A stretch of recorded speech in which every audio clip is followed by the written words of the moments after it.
다 같이 일어서서 때가 참회를 찬양함으로 하나님께 예배 드립니다.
여호와의 눈은 의인을 향하시고 그 귀는 저희 부르짖음에 기울이시는도다. 의인이 외침에 여호와께서 들으시고 저희의 모든 환난에서 건지셨도다. 여호와는 마음이 상한 자에게 가까이 하시고 중심에 통해하는 자를 구원하시는도다. 의인은 고난이 많으나 여호와께서 그 모든 고난에서 건지시는도다. 악인을 죽일 것이라. 의인을 미워하는 자는 죄를 받으리로다. 아멘. 사도신경으로 우리의 신앙을 고백합니다. 전능하사 천지를 만드신 하나님 아버지를 내가 믿사오며 그 외아들 우리 주 예수 그리스도를 믿사오니 이는 성령으로 잉태하사 동정녀 마리에게 나시고 본디오 빌라도에게 고난을 받으사 십자가에 못 박혀 죽으시고 장사한 지 사흘 만에 죽은 자 가운데서 다시 살아났으며 하늘에 오르사 전능하신 하나님 우편에 앉아 계시다가 저리로서 산자와 죽은 자를 심판하러 오시리라. 성령을 믿사오며 거룩한 공회와 성도가 서로 곁하는 것과 죄를 사해주는 것과 몸이 다시 사는 것과 영원히 사는 것을 믿사옵나이다. 아멘. 찬송가 34장으로 하나님께 찬양 드립니다.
하나님 말씀은 레위기 26장 1절로 2절 말씀입니다.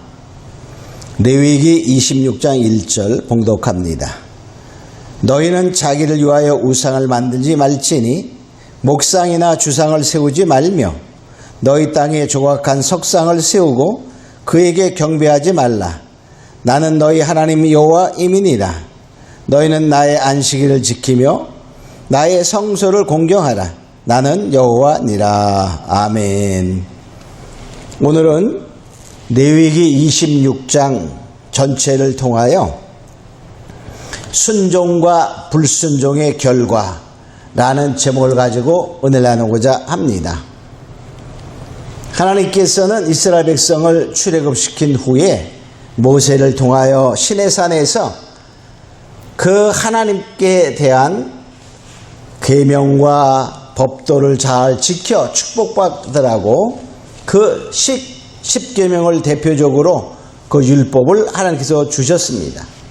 하나님이 가장 강조하신 것은 나 외에는 다른 신을 섬기지 말라. 우상을 섬기지 말라. 또 안식일을 지켜라. 나의 이름을 망령되지 말라. 이렇게 말씀하셨어요. 근데 지금 레위기 26장에 말씀하신 것을 보면 여기 보니까 우상을 섬기지 말고, 즉 다른 신을 섬기지 말고, 그런 말이죠. 그러한 목상이나 석상이나 이런 어떠한 형체도 만들지 말고 안식일을 지켜라. 이렇게 말하고 있습니다. 하나님의 말씀의 그 대명제를 보면 순종하면 축복이요, 불순종하면 하나님의 형벌과 징계다. 이렇게 말씀하고 있는 것입니다. 그래서 오늘은 순종과 불순종의 결과는 무엇일까? 간단히 말하면 순종은 축복이요, 불순종은 형벌, 저주다. 이렇게 말할 수 있는데, 첫째 우리는 순종하는 자의 축복을 살펴보도록 합니다. 여기 순종하는 자의 축복은 3절로부터 13절까지 잘 표현되고 있습니다. 3절에 보니까 나의 규례와 계명을 준행하면, 그렇게 말해요. 준행하면 이렇게 축복하시겠다. 이렇게 말하고 있습니다. 자, 5절에 보니까 이렇게 말합니다. 너희의 타작은 모든 포도 딸 때까지 마치며 너희의 포도 따는 것은 파종될 때까지 미치리니. 즉 뭐냐? 이 타작이 할 것이 엄청나게 많아서 짧은 시간에 되지 못한다는 거예요. 그러니까 수확이 너무 많아, 풍족하다. 그래서 포도 딸 때까지 타작해도 타작을 다 못할 정도로 풍성한 산물을 내시겠다. 그래서 하나님의 첫 번째 순종하는 자의 축복은 풍성한 삶이라는 것입니다. 여기 5절 하반절에 보면 이렇게 말하고 있습니다. 자, 너희가 음식을 배불리 먹고 너희 땅이 안전에 거하리라. 그러니까 배부를 뿐만이 아니라 안전한 생활을 하나님이 보장하시겠다. 이렇게 말합니다. 기독교는 가장 축복을 말할 때는 먼저가 영적인 축복이지만 그 영적인 축복의 하나의 모델로서 육적인 이 세상의 축복도 또한 하나님이 허락하시고 채워주시는 것을 우리가 알 수 있는 것입니다. 우리 정말 순종하는 자의 축복을 누리는 은혜 있기를 원합니다. 자, 두 번째를 보니까 이렇게 말합니다. 6절에 보니까 여기 평화를 줄 것인즉, 자, 땅에 평화를 준다. 우리가 마음의 평화, 그러니까 육신적으로는 풍성함이요, 배부름이요, 안전함이요, 또한 마음적으로다는 평화를 주신다라고 말하고 있어요. 자, 평화가 있다는 말은 두려움하는 사건들이 일어나지 않는다는 것이죠. 6절에 이렇게 말하고 있습니다. 자, 너희가 누구나 너희를 두렵게 할 자가 없을 것이라. 우리를 두렵게 하는 그런 자가 없다는 거예요. 그러한 사건들이 벌어지지 않는다는 것입니다. 또 세 번째로 보면 세력이 강하여진다. 이렇게 말합니다. 여기 8절에 보니까 이렇게 말하고 있습니다. 너희 다섯이 백을 쫓고 너희 백이 만을 쫓으리니. 그 말은 뭡니까? 5명이서 100명을 상대하여 이길 수 있고 100명이 10,000명을 이길 수 있다. 이런 말은 결과적으로 세력이 강하여진다. 그런 말입니다. 그리고 또 9절에도 보면 이렇게 말하고 있습니다. 너희로 번성케 하고 너희로 창닥케 할 것이라. 그러니까는 이 국력이나 이런 개인적인 어떠한 그 힘과 능이 세워진다. 이렇게 말합니다. 즉 국가적으로는 강국이 된다. 그런 말이에요. 강국이 된다. 이 세상에 정말 수많은 200 몇십 개의 나라들이 있어요. 거기에 강국도 있고 아주 약소한 국가들도 있어요. 우리나라를 보면은 정말 이 해방 전부터 정말 그 믿음의 선진들이 있었고 또 해방 후에는 정말 기독교가 세계 어느 나라보다도 더욱더 부흥해서 하나님의 축복 속에 우리가 단군 이래로 제일 잘 사는 나라의 시대에 살고 있어요. 우리나라가 단군 이래로 제일 잘 사는 시대입니다. 자, 그래서 이러한 국가적인 강력한 국력을 갖게 된다. 이렇게 말하고 있어요. 또 11절에 보니까 순종한의 축복은 하나님이 함께 하신다. 임마누엘 축복이 있습니다. 11절에 내가 내 장막을 너희 중에 세우리니. 하나님이 거하시는 곳이 바로 그 장막이 우리 가운데 있다. 그러면 믿음의 성도들 가운데 있다. 즉 임마누엘 축복이 있다는 것입니다. 이 4가지의 축복을 하나님은 말씀하고 있어요. 아마도 우리가 1970년대 이후에 정말 기독교가 이 대한민국에 엄청나게 부흥을 했어요. 거기에 성령의 역사와 말씀의 역사가 강성하여져서 이제 정말 1990년대 2000년대에 들었으면서 엄청난 부흥을 하고 국가적인 발전한 것을 보게 됩니다. 자, 그러면 불순종은 무엇일까? 왜 불순종하게 되었을까? 이런 걸 생각해 봅니다. 두 번째, 불순종하는 자의 형벌은 14절부터 39절까지 나오게 됩니다. 자, 14절부터 39절까지 불순종하는 자의 형벌과 저주는 순종의 거의 반대다라고 생각하면 됩니다. 육신의 풍족함을 주었다. 순종은 그렇습니다. 그러면 불순종은 뭡니까? 육신의 궁핍이 오는 거예요. 육체의 세약과 궁핍과 성읍의 황폐가 있다. 이렇게 말하고 있습니다. 여기 16절에 보니까 이렇게 말합니다. 폐병과 열병으로 눈이 어둡고 생명이 쇠약하여 할 것이요 파종이 헛되리니. 너희가 불순종하면 하나님께서 폐병과 열병을 보내신다. 그래서 우리의 생명이 쇠약해져요.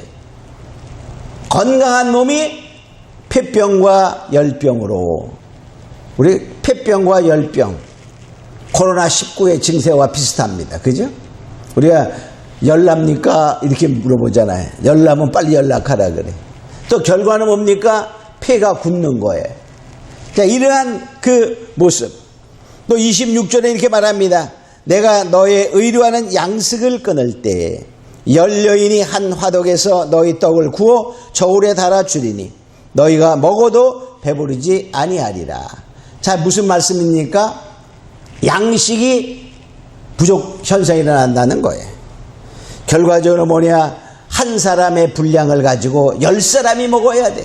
한 여인의 화덕에서 10여자가 굽는다는 말은 10화덕에 구워야 될 양식이 한 화덕에 구울 양식밖에 없기 때문에 10분의 1로 주는 거예요.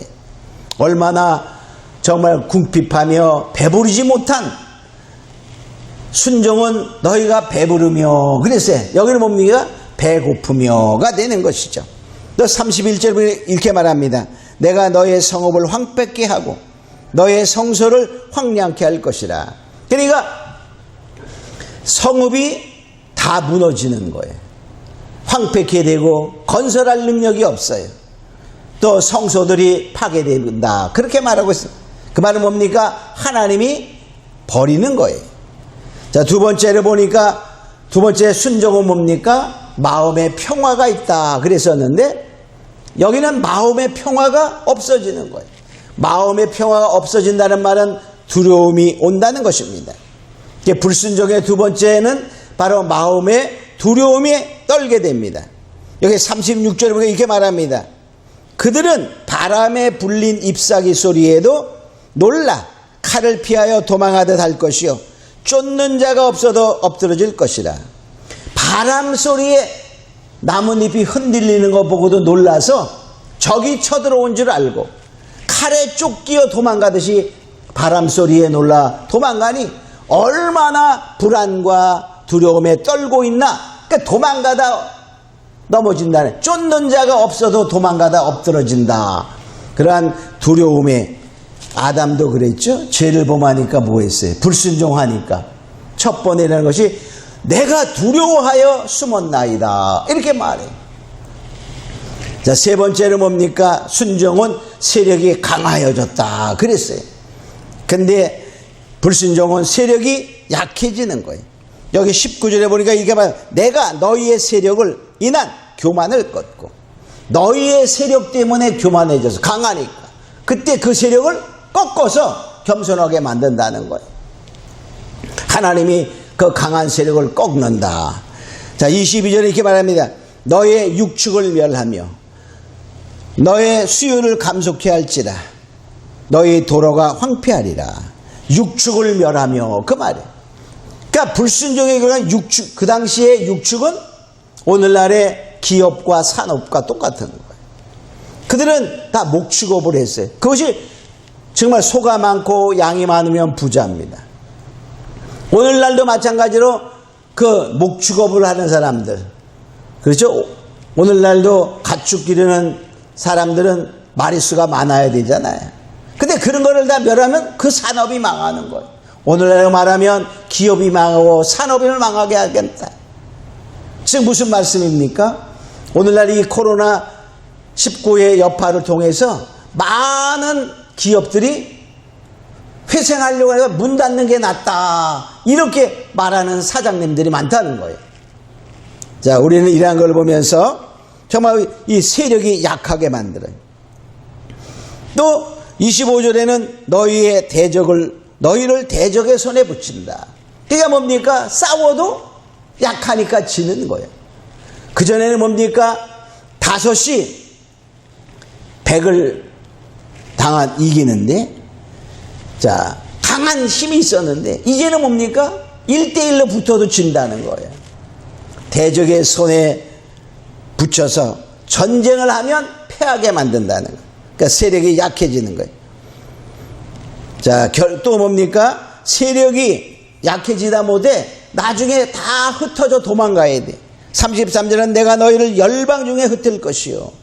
열방 중에 흩으면 뭡니까? 다 뿔뿔이 헤어져서 정말 나라 없는 서름을 당해야 되는 그러한 모습을 보게 됩니다. 또 네 번째는 뭡니까? 네 번째는 순종하면 하나님이 함께 하셨는데 뭐 하죠? 그러면 하나님이 함께 하지 아니하신다는 거예요.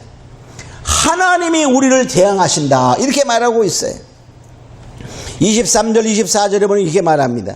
너희가 내게 돌아오지 아니하고 나를 대항할진대 나도 너희에게 대항하여 너희의 죄를 인하여 너희를 7반에 더 칠지라.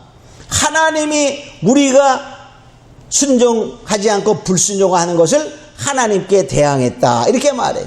그러니까 그 결과는 대항이라는 말은 등을 돌렸다 그런 뜻이에요. 우리가 성도들이 하나님께 대하여 등을 돌리니 하나님도 우리를 향하여 등을 돌려서 결과적으로 우리로 하여금 뭐냐? 더 고난 7배나 더 하나님이 치신다 이렇게 말하고 있어요. 결과적으로 하나님이 우리를 대항하여 등을 돌리시는 그러한 함께 하신 하나님이 등을 돌리시는 그러한 형벌이 있다는 것입니다. 자, 그러면 이제 과연 우리가 오늘날에 우리 형편을 한번 살펴보면, 자, 정말 한국교회는 순종의 축복의 시대인가, 아니면 불순종의 하나님의 형벌의 시대인가를 우리가 생각해 보아야 됩니다. 오늘날 한국교회는 정말 세계 풍조에 따라서 나 외에는 신을 두지 말라, 우상을 섬기지 말라, 이렇게 말씀하신 하나님의 말씀을 잘 지키다가 모든 것이 풍족해지니 배부르고 돈 있고 명예 있고 권세 있는 대한민국의 교회들이 되다 보니까 이제 종교다원주의, 바로 인본적인 그러한 생각을 통하여 모든 종교에는 진리 있다 라며, 모든 종교에 진리 있다는 말은 다 구원이 있다, 그런 표현과 똑같거든요. 그러한 종교다원주의를 받아들여서 정말 인본주의로 변화되게 됐지요. 하나님이 제일 싫어하는 그러한 행동들을 하게 되었습니다. 그러니 하나님은 어떨까요? 순종의 축복의 시대가 지나가고 불순종의 하나님의 형벌의 시대가 도래했다라고 볼 수 있습니다. 코로나19, 정말 왜 하나님이 이것을 허락하셨을까라고 생각해 보면, 전 세계, 저 그러잖아요. 전 세계의 기독교가 타락해서 하나님께서는 아마도 마지막 보루인 대한민국의 교회도 이제 그 방향으로 타락의 일로 가니, 하나님의 축복인 풍성한 삶, 또 하나님의 그 은혜를 저버리고 교만하여져서 자기의 영광을 구하고 하나님의 영광을 빼앗고 돈을 사랑하고 쾌락을 사랑하며 하나님의 은혜에서 떨어지니 결과적으로 뭡니까? 하나님의 첫 번째 하나님의 징벌의 그 신호로 폐병과 열병을 보내, 그 말입니다. 이것을 보면은 하나님의 섭리 속에서 이것이 이루어져 가고 있다라고 우리가 볼 수 있어요. 이것은 결과적으로 뭡니까? 전 세계, 또 특히 대한민국에 성도요 깨어나라, 잠에서 깨어나라 하는 바로 세계 교회를 향한 하나님의 신호요, 깨우침의 하나님의 음성이다, 이렇게 볼 수 있어요. 하나님의 음성은 꼭 소리로 들려온다라는 것이 아닙니다. 그 여러 가지를 통하여, 환경의 사인으로, 일어나는 사건을 통하여 또 하나님이 말씀하시기 때문에 우리가 세계적으로 일어나는 이러한 것을 통하여, 특히 요새 우리는 이제 이 대면 예배를 드릴 수 없어서 먼저 우리가 지금도 이 온라인 예배를 위해서 지금 녹화하고 있잖아요. 자, 이런 거를 보면 왜 하나님이 이렇게 하셨을까? 우리는 그러면 어떻게 해야 되나? 회복의 길은 무엇인가? 그래서 우리가 세 번째로 우리는 어떻게 해야 하는가? 회복의 길은 어떠한 것인가를 우리가 여기에서 살펴보면 40절에 이렇게 말하고 있습니다. 자, 여기 40절에 보니까 죄와 허물을 자복하라, 이렇게 말해. 그들이 자기의 죄와 그 열조의 죄와 및 그들이 나를 거스려 허물을 자복하고, 그 말, 자복하고, 즉 우리의 죄와 허물을 자복해야 된다, 그런 말. 자, 지금 이 사건들은 다 그냥 보여지는 그 환경이 주 원인이 아니라 바로 하나님의 섭리 속에서 이루어진다라고 우리가 보면, 성경은 다 그렇습니다.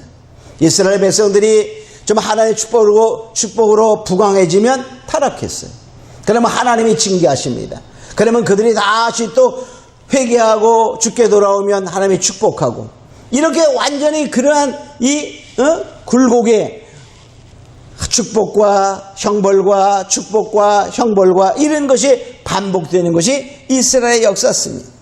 오늘날도 마찬가지로 하나님은 우리의 죄와 허물을 자복하라 하는 거예요. 하나님을 거스린 그 허물을 자복해라 하는 것입니다. 자, 또 그러면서 우리는 왜 이런 일이 일어났는지를 깨달아야 됩니다.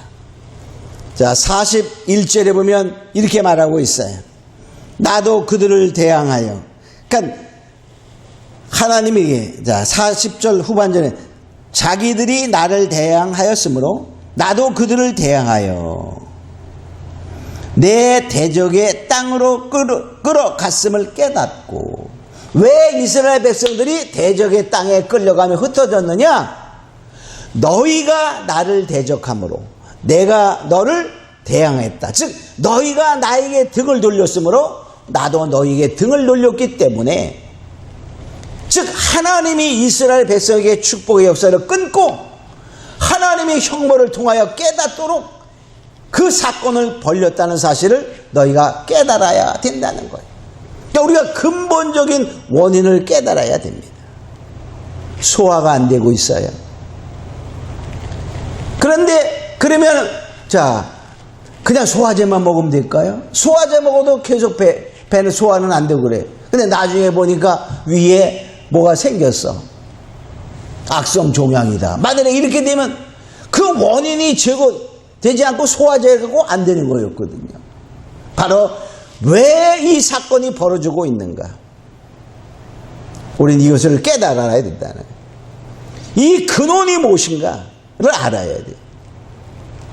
하나님은 그랬어요. 악인도 악한 날에 적당하게 하셨느니라. 말은 악인을 악한 날에 적당하게 쓰는 거예요. 그래서 그 악인을 향하여 우리가 소리 짓는 것이 아니라 그 원인이 무엇인가를 깨닫고, 그런 말, 원인을 해결하라, 그 말입니다. 그래서 남 탓하지 말고 원인이 나요, 나의 죄요, 나의 허물이라는 것을 깨달아야 한다는 것입니다. 그러면 어떻습니까? 이제 죄를 제복하며 그 원인을 깨달았으니 그 깨달은 것을 제거해야 되는 거예요. 자, 그래서 여기 41절에 보니까 이렇게 말합니다. 마음의 할례를 받아라, 이렇게 말해. 자, 그 할례 받지 아니한 마음이 낮아졌어. 그 죄악의 형벌을 순히 받으면 할례 받지 않은 마음이 낮아져. 그 말은 할례 받지 않은 마음이 할례 받은 마음으로 변화되는 거예요. 즉 교만하고 저 하나님의 축복 때문에 자기가 잘나서 된 걸로 그렇게 자만하며 교만하며 세상을 향해 갔던 그러한 마음이 이제 하나님의 모든 것이 손에 있다는 사실을 깨닫고 겸손히 낮아져서, 그런 말. 이 하나님이 하시는 일에 순위 받으면, 즉 하나님이 하시는 일을 깨닫고 그 형벌을 순위 받는다는 말은, 하나님이 하신 일에 맞습니다. 하나님이 하신 일에 동의합니다. 하나님이 하신 일은 인정합니다. 라고 이루어지는 그 사건이 바로 나의 죄 때문이요, 우리의 허물 때문이요 라는 그러한 것을 인정하게 되면, 그런 말이에요. 그러면 하나님께서 그가 돌이킨 것을 생각하고 하나님이 성도들과 약속한 언약을 기억하시고 권고하신다, 돌아보신다, 그런 말이에요. 돌아보셔서 회복하게 하시는 것입니다. 그러니까 우리는 이제 남 탓을 하는 것이 아니라, 너 때문이야 라는 것이 아니라, 우리의 죄를 자백하고 고백하며 이루어지는 이 사건의 원인과 진행되어 가는 과정을 깨닫고 그리고 마음이 변화되어 새롭게 하나님이 하신 일에 동의하고 인정하면, 하나님이 우리와 약속하신 순종하면 축복이요 한 그 언약을 생각하시고, 또 회개하고 돌아오면 하나님이 축복하시는 언약을 생각하고 우리를 돌아보셔야 회복하게 하신다는 것이에요. 그래서 하나님은 그렇게 되면 악은 저절로 떠나는 거예요. 하나님 하나님 저 악인을 때려 죽이세요 라고 하는 것이 아니라 내가 하나님 앞에 할례받은 마음으로 돌아오면 하나님은 악인 스스로가 멸망받게 하시는 거예요. 시편 34편 21절에 보면 악이 악인을 죽일 것이라. 의인을 미워하는 자는 죄를 받으리라. 그 악이 악인을 죽이는 거예요. 우리가 악 때문에 악각거리면서 우리가 대들면 악은 더 번성하는 거예요. 그게 아니라 우리가 돌아오고 주님께 새로운 마음으로 하나님께 마음의 할례를 받고 돌아오면 그 악이 악인을 스스로 죽이고, 그 말이에요. 여기 시편 33편 20절 다시 한번 읽으면 이렇습니다. 악이 악인을 죽일 것이다. 의인을 미워하는 자는 죄를 받으리라. 하나님이 그렇게 하시는 거예요. 이것을 알고 우리는 이제 순종과 불순종의 결과는 순종은 축복이요 불순종은 형벌입니다. 그 바로 불순종의 형벌이 왔을 때는 뭡니까? 순종의 일로 돌이키기 위하여 깨닫고 자백하고 마음이 변화되어 할례받은 마음으로 변화되면 하나님께서 그 악인을 멸하도록 하나님이 사건을 만드시고 의인을 바로 핍박한 자, 의인을 미워하는 자는 다시 저주 속에 하나님이 죄를 받게 하신다는 것이 성경의 원리인 것을 깨닫고 우리는 더욱더 하나님께 순종하는 자가 되어 이 정말로 여러 가지 어려운 위기 속에서 늘 승리하는 자 되기를 주님으로 축원합니다. 우리 다 같이 잠시 동안 기도하도록 하겠습니다. 정말 이제 불순종의 죄를 자복하고 회개하고 아버지의 은혜 안에 거하기를 원합니다. 역사하여 달라고 다 같이 기도합니다. 하나님 아버지 감사합니다. 오늘 이제 우리는 정말 순종과 불순종의 결과는 순종은 축복이요 불순종은 형벌이며 저주입니다. 우리가 불순종을 통하여 하나님의 형벌이 올 때 정말 죄와 허물을 자복하며 정말로 왜 이러한 일이 일어났으며 하나님의 섭리가 무엇인가를 깨닫는 깨달음을 갖고 마음의 할례를 받아 이제 정말 악인을 죽이는 그러한 의인을 미워하는 자는 죄를 받으리라 하신 말씀처럼 회복의 역사가 일어나게 하여 주시옵소서. 감사하고 믿사오며 예수님의 이름으로 기도리옵나이다. 아멘.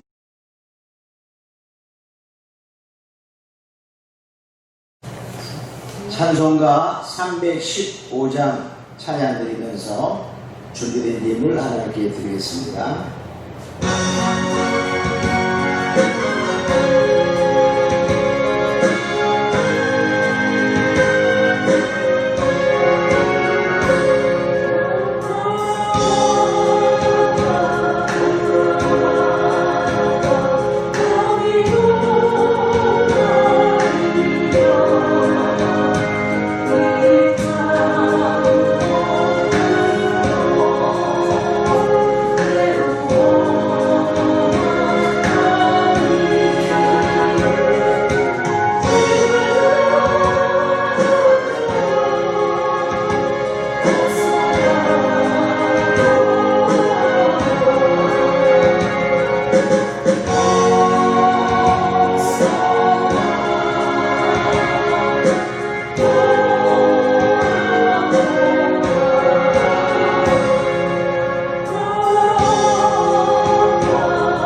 지금은 우리 주 예수 그리스도의 은혜와 하나님 아버지의 만극하신 사랑과 성령님의 감동과 내주 교통 충만하십니다. 이제 정말로 하나님의 말씀에 순종은 축복이요, 불순종은 정말로 엄청난 하나님의 징계의 형벌임을 우리가 깨닫고, 이제 우리의 죄와 허물을 자복하며 하나님께 마음의 변화를 받아 마음의 할례를 받기를 간절히 마음이 원하는 사랑하는 것을 머리머리 외워 그의 가정과 생업과 이 나라와 인류과 이 교회 위에 이제부터 영원토록 함께 있을지어다. 아멘.